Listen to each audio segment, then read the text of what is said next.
Completely. New names, totally new universe, new magic systems. Right. Instead of Hogwarts and wands, Okay, picture this. You wake up, dim room, totally unfamiliar, and your mind. It's just blank. No name, no past, nothing.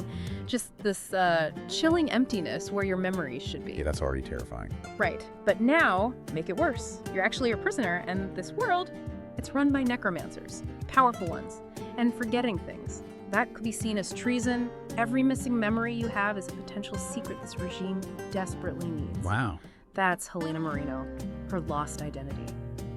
It's maybe the most dangerous thing in a world already torn apart by war and, well, dark magic. Welcome to the deep dive. Today we are plunging right into the shadows and those forgotten histories of Alchemized, a dark fantasy of memory and necromancy. It's the big debut novel from SenLinYu, and there's a lot of buzz. A lot of buzz. So our mission today is to really unpack its premise, which sounds pretty thrilling, get into the characters, the dark themes driving it all, and we'll also uncover its really interesting origin story, basically giving you a shortcut to understanding why this book is getting so much attention.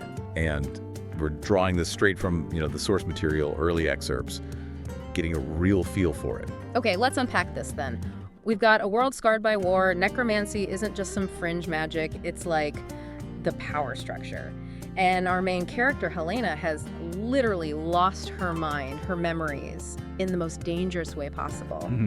It sounds like the perfect setup for a really gripping read, doesn't it? It really does. And what strikes me immediately is how this setting, this grim, war-scarred world, it's not just wallpaper, Right. It's actively oppressive. We're talking iron-fisted rule by necromancers, these corrupted elite guilds backing them up. It's not subtle. So a really heavy atmosphere. Exactly. Imagine living somewhere where death itself is like a bureaucratic tool, where the line between life and death is constantly manipulated by those in charge. It creates this palpable sense of dread. Every shadow feels dangerous. It's existentially unsettling, not just physically threatening. And right in the middle of all that darkness, there's Helena Marino. We know her backstory, or fragments of it. Once a promising alchemist, a healer, someone who, worked with life. A stark contrast to the regime. Totally. But now, that's all gone.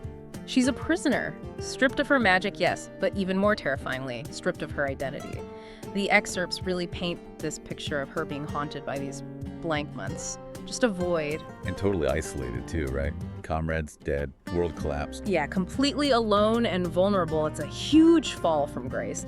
Not just locked up, but sort of mentally cast adrift. And what's really insightful here, connecting back to the world building, is that her amnesia, it is just a plot device. In this world, under this regime, her missing memory is a state security issue. They're not just curious, they're deeply suspicious. What secrets is she hiding? What did she do in those lost months? Right, what could she know that might threaten them? Exactly. Her forgotten past makes her this enigma. A potential weapon, a threat, a target, all rolled into one. So her internal fight to find herself becomes this external high-stakes battle for information. It's less about the state rewriting history, maybe like in 1984, and more about the individual mind becoming the actual battlefield, which makes the stakes incredibly personal, intense. That is a powerful way to frame it. So this threat, this focus on her memory, how does that play out when she's sent to Kane? He's the High Reeve, this powerful necromancer. Yeah. And he's specifically brought in because they think he can probe those memories, right? Get into those shadows in her mind. What does that actually mean for her? Oh, this is where the magic system gets really personal and invasive. Kane isn't just some official. He's like the regime's top inquisitor. Yeah. A master of this specific, pretty terrifying form of necromancy. Not just raising zombies, then. No, not at all. It seems to be about delving deep into the mind, maybe pulling out fragments, emotions, things she doesn't even consciously know are there. Wow. So the tension just skyrockets. For Helena, it means her deepest vulnerabilities, maybe even secrets she doesn't know she has, are potentially laid bare for her captor.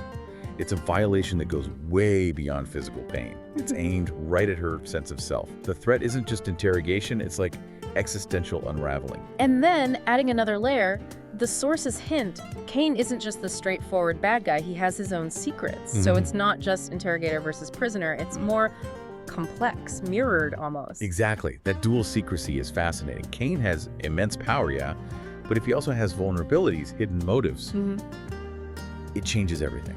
He stops being just an agent of the regime and becomes a character with his own struggles. It pushes past simple good versus evil. Their interactions become charged with this mutual distrust. She's hiding her forgotten past, obviously, but maybe he's hiding his real goals, his loyalties, maybe even parts of his own past. Creates a really volatile mix. Definitely. Every word, every look, Yeah. it could all be part of the game. So we have the ultimate memory hunter, you could say, meeting the ultimate amnesiac. And both have these hidden depths. The book seems to really lean into this idea that where Helena is trapped, every memory matters and every secret is an asset. Yeah. Which brings us to the relationship forming between them. It's described as, tentative, strained, perhaps even dangerous.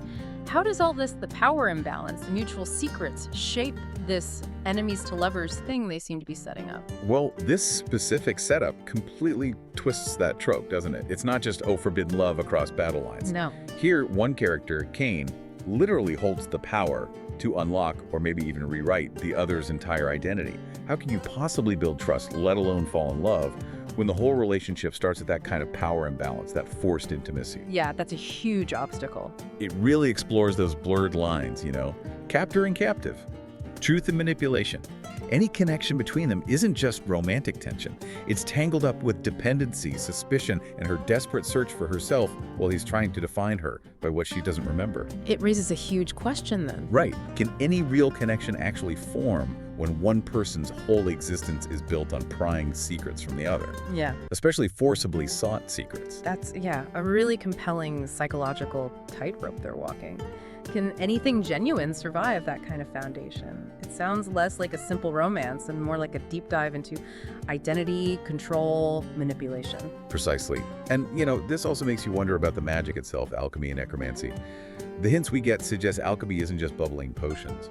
It sounds grittier, almost like a dangerous science. Contrasting with the necromancer. Yeah, exactly. Helena's the alchemist maybe represents a more tangible, ordered approach. Necromancy deals with the chaotic, the intangible, death, memory, spirits. So you have this clash of philosophies embodied in the two main characters. So maybe her alchemy offers a way to resist the necromancy, or understand it. Could be. Or perhaps her past holds keys to understanding his power. It definitely sets up a unique magical landscape for the story. Okay, let's pivot a bit, because there's something else really unique about Alchemized. Its origin story. This isn't just a brand new fantasy novel appearing out of nowhere. No, it has quite the history. It actually grew out of SenLinYu's incredibly popular Harry Potter fanfiction, Manacled. Now, for anyone unfamiliar, fanfic often takes existing characters or worlds and explores new stories with them. But what's happened here is a full transformation into something original. Which is a fascinating process in itself. It really shows how powerful a story's core can be. Absolutely. What the author did, quite meticulously it seems, was preserve the emotional heart of Manacled, the stuff that really resonated with readers. Like the themes. Yeah, themes of mistakes, trauma, that difficult journey towards healing, things that are often explored really deeply in fanfic and just hit home universally.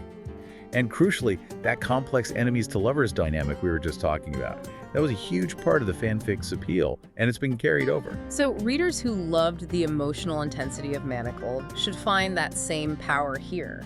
That seems to be the promise. Yeah. It suggests that certain character arcs, certain emotional conflicts just work regardless of the specific setting or the intellectual property that you started in.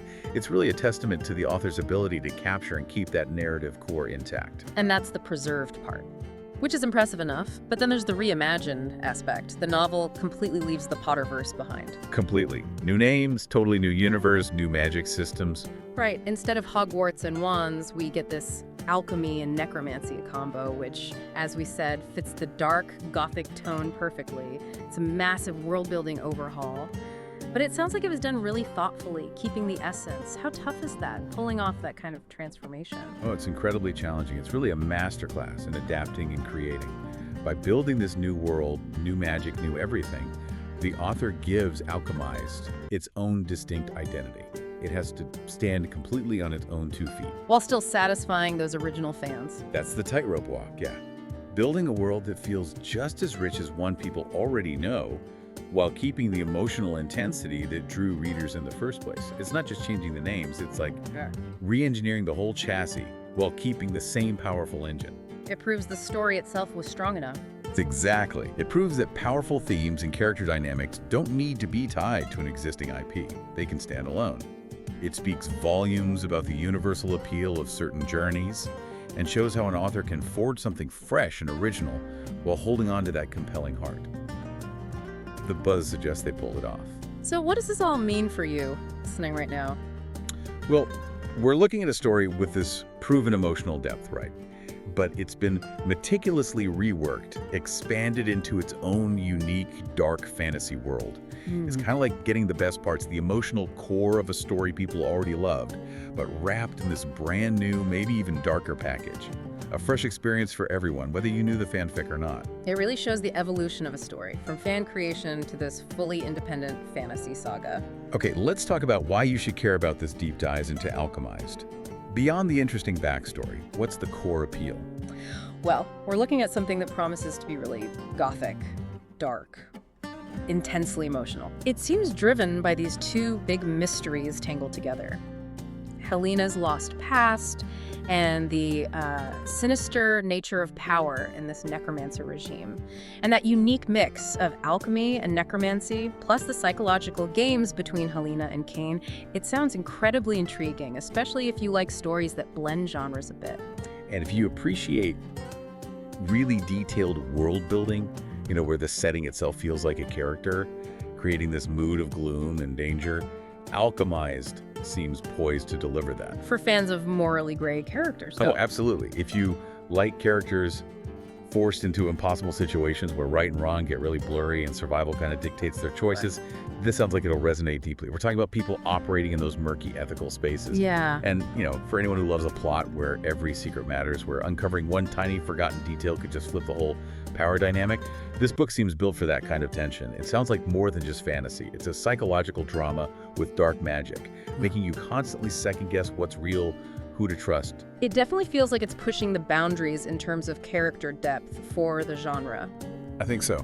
Exactly. So, yeah, maybe not a light read, but if you're looking for depth, tension, characters living in those gray areas, this sounds like it. A story about resilience, finding yourself, and that dangerous search for truth when the world wants you to forget. And if that sounds like something you'd want to read, get your calendars ready.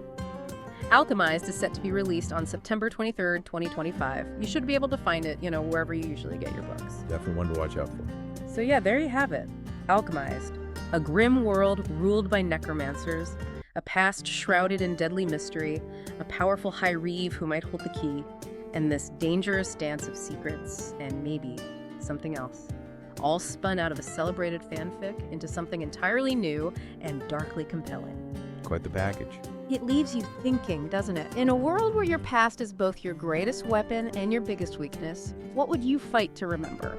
And maybe, what would you choose to forget? Thanks so much for joining us on this deep dive.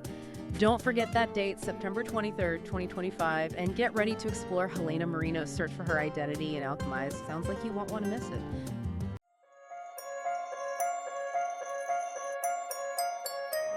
Grab Alchemized by SenLinYu now, on sale for $21.95. Don't miss this chance to build good habit and achieve remarkable results. Buy now, today.